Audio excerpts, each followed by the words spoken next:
आपको पता ही है कि लास्ट 2 साल में गोल्ड का प्राइस 60,000 से 1 लाख तक पहुंच गया और हमें यह भी पता है कि आप लोगों ने कोई प्रॉफिट नहीं बनाया होगा, लेकिन अब बना सकते हो। आपके घर में हो, हमारे घर में हो, सबके घर में गोल्ड रहता है, चाहे ज्वेलरी के फॉर्म में हो, गोल्ड कॉइन के फॉर्म में हो या फिर और भी किसी फॉर्म में हो। तो इस वीडियो में हम बात करेंगे इन्वेस्टमेंट करके, ट्रेड करके या फिर गोल्ड ईटीएफ के थ्रू कैसे आप सोना यानी गोल्ड से प्रॉफिट बना सकते हैं। इससे पहले वीडियो में हमने कमोडिटी मार्केट के बेसिक्स के बारे में बात करा था और देखा था कि कमोडिटी मार्केट इक्विटी मार्केट से कैसे अलग है। तो अगर आपने कमोडिटी मार्केट का बेसिक्स वाला वीडियो नहीं देखा है तो जरूर जाके देख लीजिएगा, लिंक डिस्क्रिप्शन में मिल जाएंगे, नहीं तो आप आई बटन पे भी क्लिक करके देख सकते हैं। और ये पूरा कमोडिटी मार्केट का सीरीज है जिसमें हम बेसिक्स के बाद सबसे पहले गोल्ड के ऊपर बात करने जा रहे हैं। तो चलिए देखते हैं गोल्ड से कैसे प्रॉफिट बनाना। तो गोल्ड से ट्रेड करके प्रॉफिट बनाने से पहले आपको ये पता होना चाहिए कि गोल्ड में क्या क्या ट्रेडिंग ऑप्शंस और इन्वेस्टमेंट ऑप्शंस अवेलेबल हैं और उस ऑप्शंस के लिए हमें कितना मार्जिन यानी कितना पैसे की ज़रूरत होती है और एक पॉइंट के मूवमेंट पे कितना प्रॉफिट और कितना नुकसान होता है, ये भी हमें पता होना चाहिए क्योंकि यहाँ पे इक्विटी मार्केट से थोड़ा सा कहानी अलग है। मतलब अभी जो मैं आपको बताने जा रहा हूँ ये वॉर से पहले का वेपन सिलेक्शन है यानी हथियार सिलेक्शन है। तो अगर आप सही हथियार सेलेक्ट करोगे तो वॉर जीत सकते हो। अगर आप गलत हथियार के साथ वॉर में जाते हो तो चाहे आप कितना अच्छा फाइट कर लो नहीं जीत सकते हो। तो इसलिए गोल्ड में कहाँ पे ट्रेड करना है वो आपको पता होना चाहिए। तो मैं सारे इन्वेस्टमेंट ऑप्शन बता रहा हूँ। सबसे पहला, आप फिजिकल गोल्ड में पैसा लगा सकते हैं, फिजिकल मार्केट से आप खरीद सकते हैं। यहाँ पे जितना आपके पास फंड है उसके हिसाब से आप खरीद सकते हैं। यहाँ पे आपको जितना क्वांटिटी खरीदते हैं उसके हिसाब से आपको पेमेंट करना पड़ता है, पैसा देना पड़ता है और क्वांटिटी जो भी क्वांटिटी आपने लिया उसके हिसाब से प्राइस जितना ऊपर नीचे होता है वो पे करना पड़ता है। लेकिन यहाँ पे प्रॉब्लम क्या होता है, गोल्ड के प्राइस के अलावा हमें जीएसटी पे करना होता है, तो वहाँ से 2-3% का जो एक्स्ट्रा हमें पे करना पड़ता है। तो 2-3% अगर गोल्ड का प्राइस ऊपर भी जाता है तो वहाँ से हमें कोई बेनिफिट नहीं मिलता है और मेकिंग चार्ज तो अलग से पे करना ही पड़ता है। तो उन सब के कारण से फिजिकल गोल्ड थोड़ा सा अनअट्रैक्टिव बन जाता है और अगर हम गोल्ड कॉइन या फिर गोल्ड बार खरीदते हैं तो वो थोड़ा सा और ज़्यादा एक्सपेंसिव हो जाता है। ये तो हो गया इन्वेस्टमेंट ऑप्शन। आप चाहो तो यहाँ भी कर सकते हो, ये भी बेहतर इन्वेस्टमेंट ऑप्शन अवेलेबल है अगर आपके पास सफिशिएंट पैसा है। ज़्यादा पैसा नहीं है तो आप ट्रेड कर सकते हो, जो कि MCX यानी जो एक्सचेंज है यहाँ पे आप ट्रेड कर सकते हो। और गोल्ड में अगर आप ट्रेड करते हो बेसिकली 5 इन्वेस्टमेंट ऑप्शन या ट्रेडिंग ऑप्शन हमारे पास अवेलेबल है। वो क्या क्या है, गोल्ड का बिग कॉन्ट्रैक्ट है, गोल्ड का मिनी कॉन्ट्रैक्ट है, गोल्ड 10 है, गोल्ड गुनिया है, गोल्ड पीटल। सब में डिफरेंसेस क्या, एक एक करके मैं एक्सप्लेन करता हूं ताकि आप अपने लिए डिसाइड कर सको कि कौन से वाले गोल्ड में आपको ट्रेड करना है। ये सारे MCX पे अवेलेबल है। तो सबसे पहले गोल्ड की अगर हम बिग कॉन्ट्रैक्ट की बात करें तो इसका लॉट साइज 1 kg होता है और इसमें अगर आपको ट्रेड करना है तो पैसे कितने चाहिए, पैसे चाहिए 7,34,000 के करीब।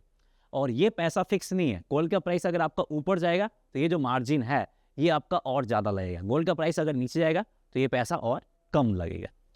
अब यहाँ पे पर पॉइंट प्रॉफिट लॉस कितना होगा, यानी गोल्ड का प्राइस अगर 1 पॉइंट ऊपर जाता है तो हमें 100 रुपये का प्रॉफिट होगा और 1 पॉइंट नीचे जाता है तो हमें 100 रुपये का नुकसान होगा। यानी पर पॉइंट प्रॉफिट लॉस होगा 100 रुपीज़ का अगर आप गोल्ड के बिग कॉन्ट्रैक्ट में ट्रेड करते हैं तो। क्लियर हो गया। दूसरा, गोल्ड मिनी आते हैं, ये भी आप MCX पे ट्रेड कर सकते हैं। इसका लॉट साइज है 100 ग्राम का। इसमें अगर आपको ट्रेड करना है तो कितना पैसा चाहिए होगा, 73,000 के अप्रॉक्स आपको फंड यानी कैपिटल यानी पैसा आपको चाहिए होगा। अब इसमें पर पॉइंट प्रॉफिट लॉस कितना होगा, पहले वाले में था 100, इसमें है 10। यानी अगर गोल्ड 1 पॉइंट ऊपर जाता है तो आपको 10 रुपये का प्रॉफिट और अगर गोल्ड 1 पॉइंट नीचे आता है तो आपको 10 रुपये का लॉस। दैट मीन्स टू पर पॉइंट प्रॉफिट लॉस यहाँ पे ₹10 का है। उसके बाद अगर हम बात करें गोल्ड 10, गोल्ड गुनिया और गोल्ड पीटल, इन सब में पर पॉइंट प्रॉफिट लॉस ₹1 का ही है, लेकिन तीनों में वॉलेटिलिटी का और लॉट साइज का अंतर होता है। किसी में ज़्यादा वॉलेटिलिटी होता है, किसी में कम वॉलेटिलिटी होता है। तो चलिए इन सबको देखते हैं। गोल्ड 10, इसका लॉट साइज है आपका 10 ग्राम, नाम से ही पता हो गया गोल्ड 10 है, दैट मीन्स लॉट साइज 10 ग्राम है। इसमें ट्रेड करना है तो 7,300 करीब का कैपिटल चाहिए होता है और पर पॉइंट प्रॉफिट लॉस ₹1 है, जो कि मैंने पहले ही बता दिया। गोल्ड गुनिया लॉट साइज है आपका 8 ग्राम, इसमें ट्रेड करने के लिए 5,800 के करीब का कैपिटल चाहिए होगा। इसमें पर पॉइंट प्रॉफिट लॉस है ₹1, यानी 1 पॉइंट आपके फेवर में गया तो ₹1 प्रॉफिट, 1 पॉइंट आपके अगेंस्ट गया, ₹1 का लॉस।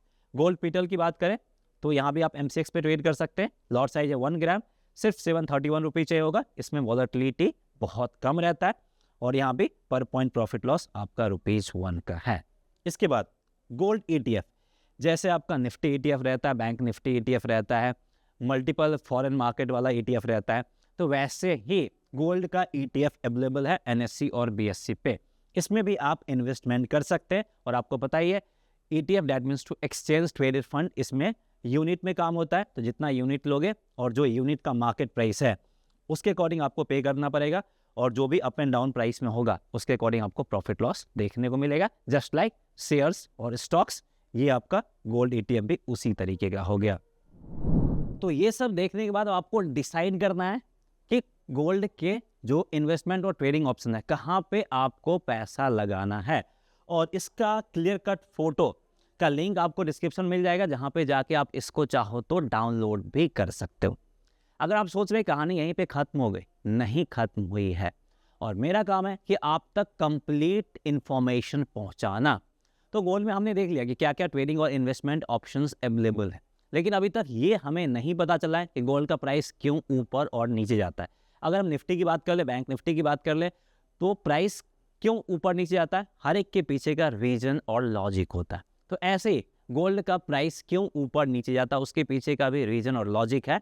तो वो आपको पता होना चाहिए, तभी आप गोल्ड से प्रॉफिट बना सकते हो। यानी क्या क्या फैक्टर है जो कि गोल्ड के प्राइस को इन्फ्लुएंस करता है, चलिए ये मैं आपको बताता हूँ, और ये भी बहुत क्रूशियल है।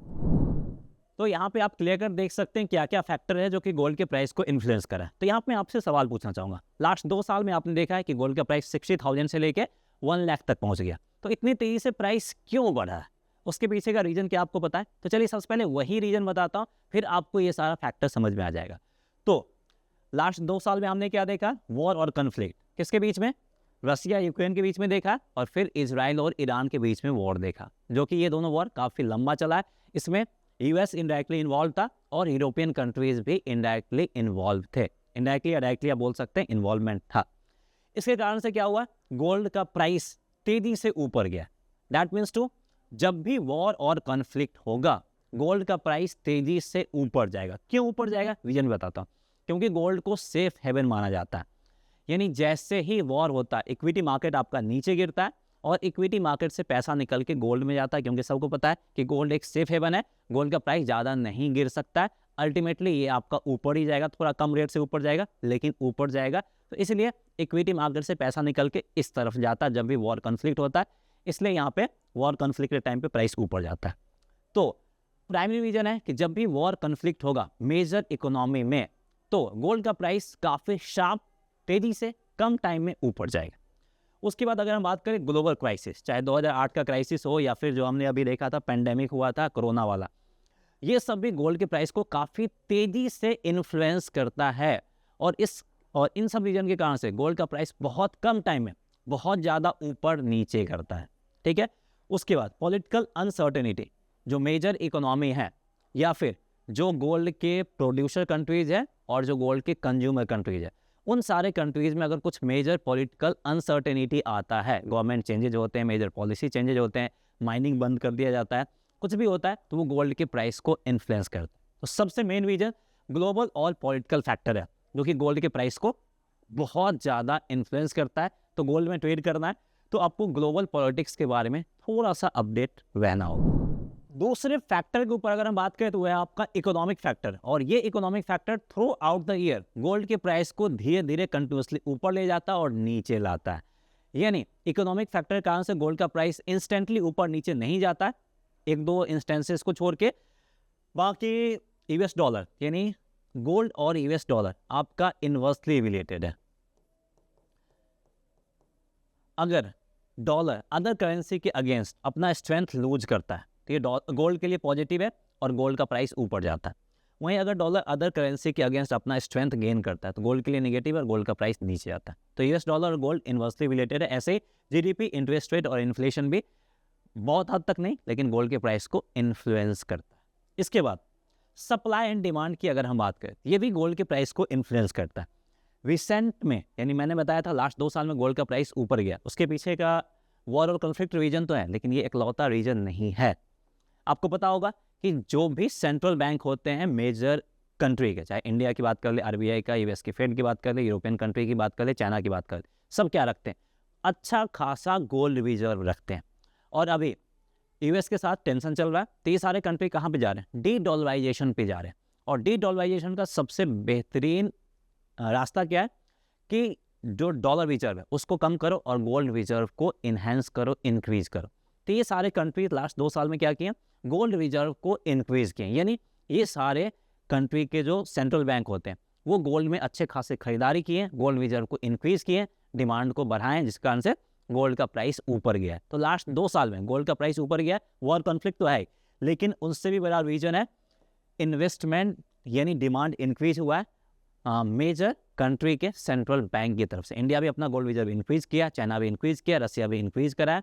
ऐसे ही जो भी डॉलर के अगेंस्ट हैं वो सब भी काफ़ी हद तक गोल्ड रिजर्व अपना इंक्रीज कर रहा है। इन सब के अलावा कुछ कुछ और छोटे मोटे और डोमेस्टिक फैक्टर्स हैं जो कि मार्केट को इन्फ्लुएंस करते हैं। जैसे ज्वेलरी डिमांड, इंडिया में गोल्ड ज्वेलरी का डिमांड इंक्रीज और डिक्रीज होता है शादी के सीजन पे, तो उस टाइम पे ग्लोबल लेवल पे तो नहीं, लेकिन डोमेस्टिक लेवल पे गोल्ड का प्राइस थोड़ा सा ऊपर नीचे जरूर होता है। माइनिंग की अगर हम बात करें, यानी जहाँ पे गोल्ड माइनिंग होता है, जिन भी कंट्री में माइनिंग होता है, वहाँ पे अगर कोई डिसरप्शन आता है किसी भी रीजन से, तो सप्लाई में फ़र्क पड़ेगा, उसके कारण से गोल्ड का प्राइस इन्फ्लुएंस होता है। मॉनेटरी और फिजिकल पॉलिसी की अगर बात करें, सेंट्रल बैंक का कुछ पॉलिसी आया, गवर्नमेंट का डेप्ट लेवल ऊपर नीचे हुआ, तो इन सब कारण से भी गोल्ड का प्राइस ऊपर नीचे होता है। तो मेन जो है ग्लोबल और पॉलिटिकल फैक्टर हो गया, इकोनॉमिक फैक्टर हो गया और सप्लाई डिमांड फैक्टर हो गया। ये 3 फैक्टर है जो कि गोल्ड के प्राइस को इन्फ्लुएंस करता है, जिसके बारे में आपको पता होना चाहिए। तो उम्मीद करते हैं कि आपको ये सारा जो बेसिक कॉन्सेप्ट है, यानी जो ट्रेड करने से पहले का कॉन्सेप्ट है, वो क्लियरिटी मिल गया होगा। तो नेक्स्ट वीडियो में हम फोकस करेंगे कि कैसे गोल्ड से प्रॉफिट बनाना है, और प्रॉफिट बनाने के लिए मल्टीपल स्ट्रैटेजी हम सीखेंगे। तो उम्मीद करते हैं कि आप लोग तैयार होंगे नेक्स्ट वीडियो के लिए। सो मिलते हैं नेक्स्ट वीडियो में। जय हिंद।